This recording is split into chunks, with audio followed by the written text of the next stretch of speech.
Would you want to buy and live in this luxury home? Come with me and get my unfiltered thoughts on this model home as a designer and a mother. For $1,050,000, let me know if you think this home is worth the price. How do you feel about this stone brick wall? I do really like the modern glass railing. However, if you have pets or small kids, I just know those are going to be a nightmare to clean.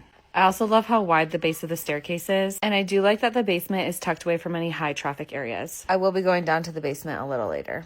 While this mini skywalk is a cool feature, I was very aware of how problematic that could be as I was wearing a dress during this walkthrough. I really like the stone that they picked for the island, and I really wish they would have carried it over into the backsplash. The countertop has a lot of movement, and with all those tiny tiles on the backsplash, it feels like they're competing for our attention. I'm usually pretty opposed to having the sink in the island. However, I do like that this sink is facing the view, and there is something nice about being able to do dishes while you're talking with whoever's sitting at the counter. This isn't how I would finish my own pantry, but I do like how large the size of that pantry is.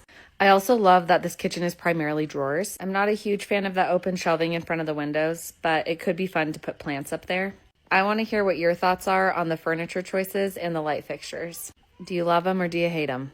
These glass walls can open all the way, making the patio, dining, and living room all one large space. I personally love that feature. However, this house is in Colorado, so we don't have to worry about humidity or bugs.